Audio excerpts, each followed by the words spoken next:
Naquela manhã gelada, em São Paulo, um garoto de 11 anos vagava pelas ruas com um caderno rasgado e um LPI gasto no fundo da mochila.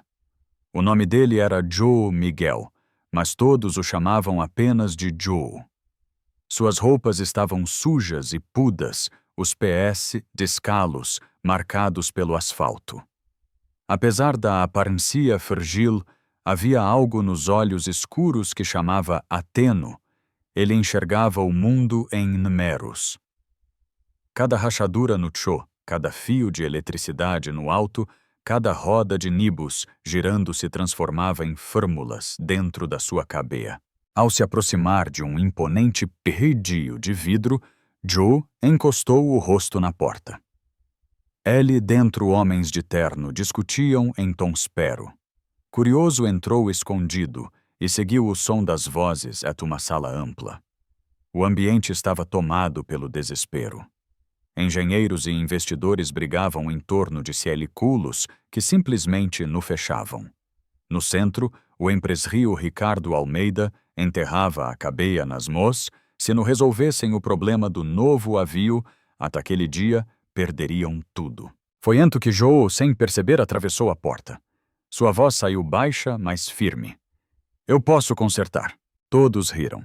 Mas Ricardo, agarrado última esperança, pediu que o garoto mostrasse o que sabia. Joe se aproximou do quadro e com mostras-mulas começou a escrever. Corrigiu constantes, ajustou fatores de preço e desenhou o fluxo de ar nas asas. O silêncio caiu. Em minutos aquilo que os especialistas não conseguiam resolver se transformou em soluço. Ricardo, emocionado, não viu apenas um guinio diante de si, mas um menino invisível sociedade que acabara de provar seu valor. E naquele instante todos na sala entenderam que Joe Miguel não era esse meros, era um ser humano que finalmente tinha sido visto. O silêncio depois daquelas equais parecia pesar no ar. Os engenheiros olhavam incrédulos para o quadro, os investidores cochichavam entre si, e Ricardo Almeida permanecia paralisado diante do garoto. Aos poucos o murmúrio cresceu. Alguns tentavam desmerecer outros, não conseguiam esconder a surpresa. Até que um dos engenheiros, ainda com a caneta na mão, se aproximou e disse, quase sem voz, ele este certo. Os queliculos fecham perfeitamente. De repente a sala explodiu em reais. Uns batiam palmas, sem acreditar. Outros esfregavam a testa como se a perpria elégica tivesse sido derrubada diante de um menino de rua. Ricardo, com os olhos marejados, ajoelhou-se para ficar na altura de Joe Miguel. Como vó conseguiu ver tudo isso? Perguntou com a voz embargada. O garoto apertou a ala da mochila, abaixou o olhar e respondeu baixinho. Eu se vejo os números. Eles se encaixam como um quebra-cabeça. Mas em vez de sorrir, Joe parecia desconfortável. Havia dor em suas palavras. Diante do silêncio de todos, ele continuou. 1 ano atrás fui adotado. No começo achei que ia ter uma família, mas logo descobriram que eu era bom de matemática. Nunca me trataram como filho. Eu era uma máquina de resolver problemas para eles ganharem dinheiro. Eu fugi. Prefiro dormir na rua a ser usado como trofo. O impacto foi imediato. Os investidores que minutos antes vibravam pela soluço do avião, agora se entreolhavam constrangidos. Ricardo sentiu o coral apertar. Não via mais apenas um guinio que havia salvado seu projeto, mas uma criana que carregava feridas profundas. Aproximou-se devagar e colocou a mão no ombro de Joe. Meu filho, vó que não deve nada a ninguém. Vó que não um projeto numa miquina. Um menino. As palavras ecoaram pela sala, quebrando de vez o clima de arrogância e desespero.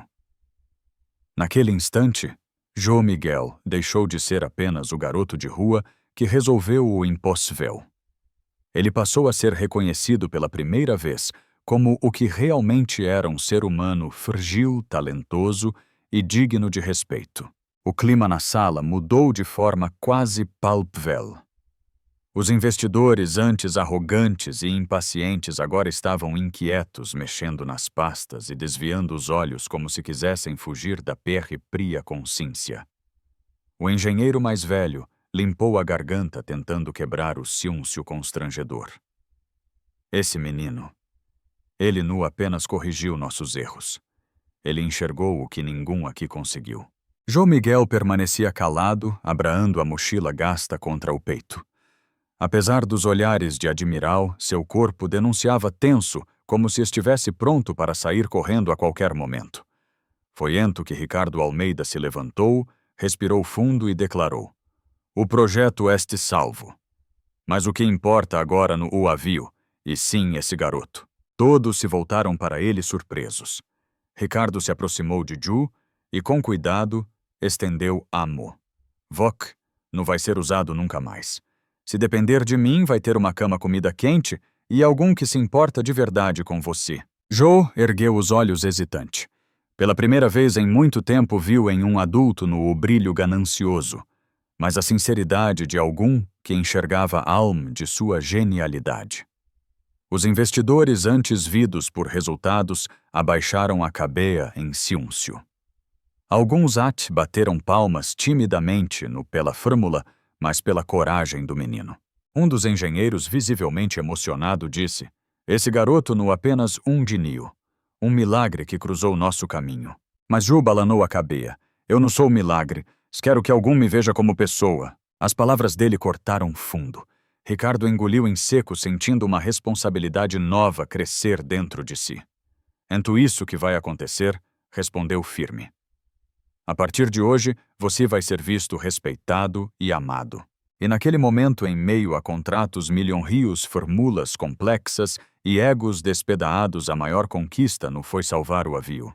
Foi devolver a uma criança invisível o direito de ser apenas menino. O aperto de mão entre Ricardo Almeida e João Miguel parecia selar algo muito maior do que um simples acordo. Era como se naquele gesto tímido, o garoto finalmente tivesse sido reconhecido pelo que realmente era um ser humano com valor pérpreo. A sala, antes carregada de tenso e vaidade, agora respirava outro ar. Os investidores, acostumados a medir tudo em cifras, se entreolhavam em silêncio, incapazes de contestar alívio que um menino de rua acabara de dar. Ricardo, ainda emocionado, se abaixou para ficar na altura de Joe. "Vok, vale mais que qualquer avio, qualquer contrato ou qualquer cifra. Eu prometo que ninguém mais vai te usar. Aqui você vai ser respeitado." Os olhos de Joe brilharam, mas ele desviou rapidamente como se tivesse medo de acreditar. O passado de abandono ainda pesava em seus ombros, mas havia algo na voz de Ricardo, firme, sem pressa, carregada de sinceridade, que comeava a quebrar as muralhas erguidas pelo sofrimento. Um dos engenheiros que, atento, permanecera distante, se aproximou. "Joe, se Vok quiser, pode vir aqui sempre. Não para resolver equais, mas para aprender, estudar. Ser apenas criança e, quem sabe, realizar seus sonhos." O garoto respirou fundo, apertando a ala da mochila como se fosse seu único escudo. Eu posso pensar?" perguntou em voz baixa. Ricardo sorriu sem forar. "Claro que pode. Nada vai ser imposto a você." A sala inteira, antes tomada por desespero e ganância, agora se curvava diante de uma verdade simples. Não existe cálculo que explique a dignidade de uma vida. E assim, naquele perredio envidrado, a maior vitria não foi salvar um projeto milionário. Foi dar a João Miguel algo que dinheiro nenhum poderia comprar, a chance de ser visto, aceito e amado de verdade. Naquela noite, depois que todos deixaram a sala de reuniões, Ricardo Almeida permaneceu sozinho, encarando as anotais que João Miguel havia feito no quadro. Eram apenas meros. Eram marcas de um talento bruto, uma mente rara que, mesmo tu jovem, carregava a preciso de um mestre. Mas, acima de tudo, Ricardo enxergava nas linhas tortas da caligrafia infantil o peso da sólido e da dor que aquele menino trazia. Ele se lembrava bem do momento em que Ju revelara sua estria. A Du transformada em crescere, a explorar disfarada de cuidado a fuga que o levou às ruas. Para um empresário acostumado a ver tudo como investimento, aquilo era um choque. Pela primeira vez, Ricardo se deu conta de que riqueza sem humanidade no passa de vazio. No dia seguinte, ao chegar ao escritril, ele encontrou Joe, sentado na recepo abraado velha mochila. O menino parecia pronto para desaparecer se algum levantasse a voz contra ele. Ricardo se aproximou devagar. Joe Vock, não precisa mais fugir.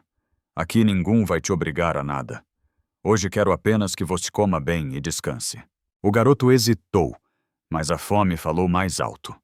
Aceitou um prato quente oferecido por uma das secretrias e pela primeira vez em muito tempo comeu sem pressa, como se cada garfada fosse um pedal de segurana. Enquanto isso, a notícia sobre o menino que salvou um projeto Million Rio começou a circular entre os funcionários e investidores. Alguns enxergavam oportunidade, outros apenas se perguntavam quem realmente era aquele garoto. Mas Ricardo estava decidido Joe não seria mais tratado como ferramenta de lucro. Mais tarde, na sala de reuniões, Ricardo falou com firmeza diante dos presentes. A genialidade desse menino nu nos pertence. Ele não vai ser explorado nem exibido como troféu. O que ele precisa de cuidado de um lar, de um futuro, e eu vou garantir isso. Os investidores ficaram em silêncio desconcertados. Pela primeira vez não havia espal para barganhas. Joe, sentado num canto, ouvia cada palavra com o coral acelerado. Não sabia se podia confiar. Jota tinham prometido a ele antes, e o resultado fora dor. Mas havia algo diferente naquele homem, não era interesse, era compromisso. Quando Ricardo estendeu novamente a mão desta vez, não oferecia contratos nem promessas vazias. Oferecia família, respeito e dignidade. Joe respirou fundo, segurou a mão dele com fora e, pela primeira vez desde que fugira de casa, deixou escapar um sorriso tímido. Naquele instante ficou claro para todos que o maior feito não tinha sido salvar um navio. O verdadeiro milagre era devolver a um menino perdido a esperança de ser visto no como guinio, mas como filho. Naquela noite, Ricardo levou Joe Miguel para sua casa. O garoto entrou desconfiado, os olhos atentos a cada detalhe, como se qualquer movimento pudesse ser uma armadilha. O empresário percebeu tenso e, em vez de enchê-lo de perguntas, apenas mostrou o quarto arrumado com lenes limpos e uma pequena estante onde havia deixado alguns livros de matemática e histrias infantis. Aqui, seu espal, Joe. Não tem obrigal nenhuma. Quero que Vock se sinta seguro. O menino ficou parado por alguns segundos sem acreditar no que via. Havia tanto tempo que não tinha um lugar dele sem cobranas, sem olhares, que exigiam resultados. Finalmente largou a mochila no chão e sentou na cama testando o colcho como quem não sabia se podia deitar. Na cozinha, o cheiro de comida caseira tomou conta da casa. Ricardo chamou, vem jantar comigo. Comida simples, mas feita com carinho. Joe hesitou, mas foi. Sentou-se mesa e, pela primeira vez em muito tempo, comeu devagar, sem medo de algum arrancar o prato de suas mãos. Ricardo observava, em silêncio emocionado com a cena. Não era o guinio que tinha resolvido equais impossíveis que estava diante dele, mas um menino de 11 anos frágil e faminto por afeto. Depois do jantar, Ricardo falou baixo, Vock não precisa provar nada para mim, nem hoje nem amanhã. Quero que saiba que não est sozinho. Joe desviou o olhar, tentando disfarçar a emo, mas uma lágrima solitria escorreu pelo canto do rosto.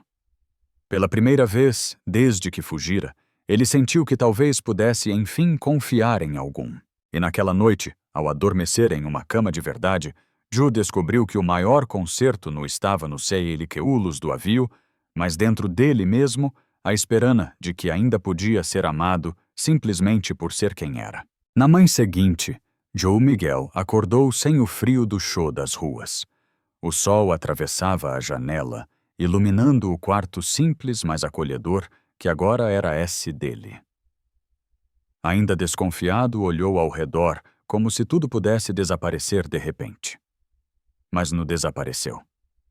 Ricardo bateu porta trazendo um sorriso sincero e uma bandeja de café da mãe. Bom dia, Joe. Aqui você não precisa ter pressa nem medo, disse com voz calma. O garoto piscou várias vezes tentando processar aquela nova realidade. Nunca antes algum havia lhe oferecido cuidado sem pedir nada em troca. Ao provar o pó quente, sentiu um N na garganta no era S comida, era pertencimento. Na empresa, os comentários sobre o menino de Nio ainda circulavam, mas Ricardo fez questão de deixar claro Joe não seria usado como vitrine. Ali, ele seria tratado primeiro como criana, depois como qualquer outra coisa. E assim, entre equais e lembranas dolorosas, uma semente de confiança comeava a florescer no coral do menino.